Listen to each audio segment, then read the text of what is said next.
Good morning. Today I want to encourage you not to be realistic. Now, why?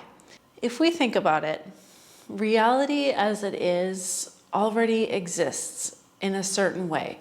And dreams, by their very definition, are not currently in reality.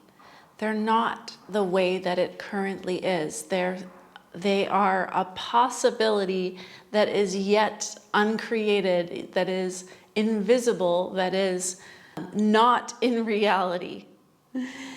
And so our dreams, the very things that we most desire, are often, by very definition, not realistic, because what is in reality is already created.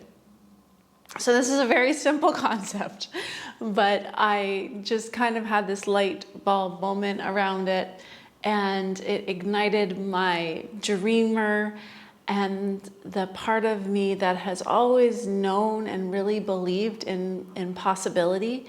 It's not that you can't create your dreams. So your dreams then become realistic because you dreamed it, you believed in it, and then you took the actions to bring it into the world, and then you created it in real life reality, and then it is realistic, and then it is real. But oftentimes it's easier to create something that we already have a template for and that we already know is created. So for example, it might be easy for you to create having a bottle of water because you know that it already exists in many stores. You know that you already have the money to pay for the bottle of water, and you can just go get the bottle of water. It's a template that already exists. It's realistic. It's known. But let's say, for example, like in my case, I want to create a sustainable living property. So what I desire to create does not exist. There's no templates. There is so much unknown about it. And so in a way it can seem unrealistic.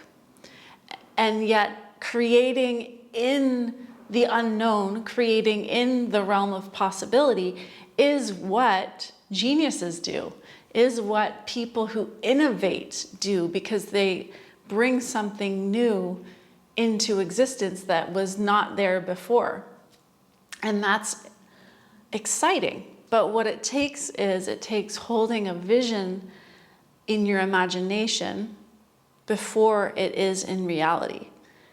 And so it's really a lot about your own inner work, your inner relationship to possibility, to creation, self-trust, and working through whatever fears come up in you relative to the unknown. So this is why many people choose to create more in the realm of what is realistic and known. And people that choose to create in the realm of what is realistic and known may say something to those of us who are creating in the unknown and into possibility. Oh, well, that's not realistic.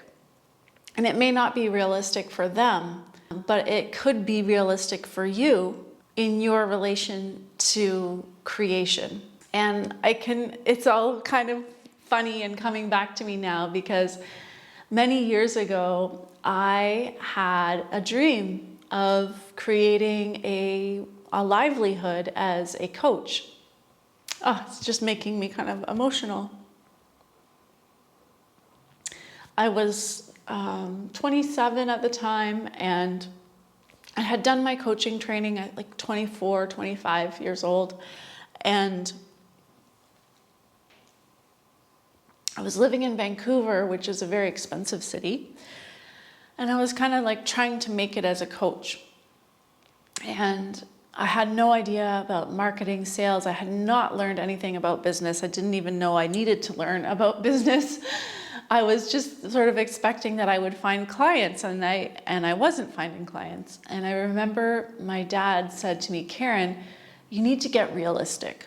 And there was something about the way that he said it and those specific words that just, it ignited and it landed in deep inside of me in a way that I was just, no, like, no, this is not how it's supposed to be. And so I created my first program called Get Realistic, Live Your Dreams.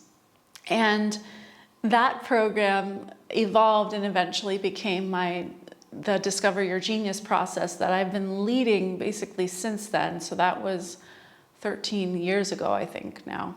I'm 41, almost 42, and that was when I was around 28. So yeah, 14 years ago. And I have not had a real job since then.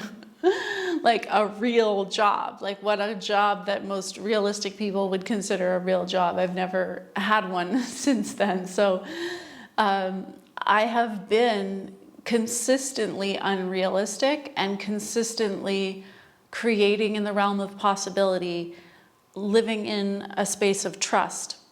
And what I'd like to let you know about is the Discover Your Genius process. And one of the things about it, and this is something I've always intuitively known, is that we each came into this world with a unique blueprint of who we are here to be, a unique essence.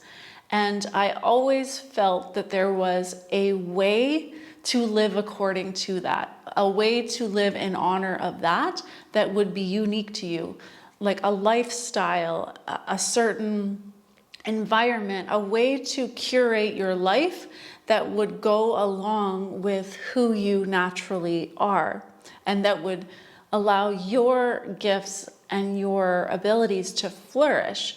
And that I also always felt that that was a deeply unique discovery. Like, for example, Oprah didn't have a template that already existed in the world of how to be an Oprah. There was no Oprah before Oprah. She had to discover Oprah inside of herself and then create and be the Oprah that she is. And that's what the Discover Your Genius process is really about, is stating the obvious, excavating from within the knowing that is already there of who you came here to be. And then as a result of that, a reconfiguration of the elements of your life in order to bolster and allow that to flourish. And one of the elements of the process that is essential, and it's related to this topic of being unrealistic, is to allow your mind to open up to the possibility that you can truly live in your zone of genius, that it is possible to create and design a life that honors who you are deeply. And why that is unrealistic is because we live in a world where most people betray themselves, betray their gifts, and go against the grain of who they really are on a daily basis. And that self-betrayal has become a societal norm that then translates into someone telling you, oh, well, you can't do that. Be realistic. You can't do that, because they themselves have told themselves that they can't do that. But that does not need to be your reality. You can be unrealistic, meaning you can go against the norms of our current reality, and you can create outside of that a new template for yourself, and you can live into that, and then you can be an example for other people of what reality can be and what can be realistic for other people. So that feels so good to say this. I haven't quite put it into these words ever before, and it feels so good. Which is the cool part about this unfolding. It's like I've been doing this for so many years, but there's still more, there's always more discovery.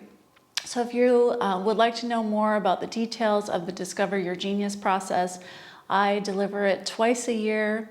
At the moment I'm recording this, we have Discover Your Genius process coming up October 21st.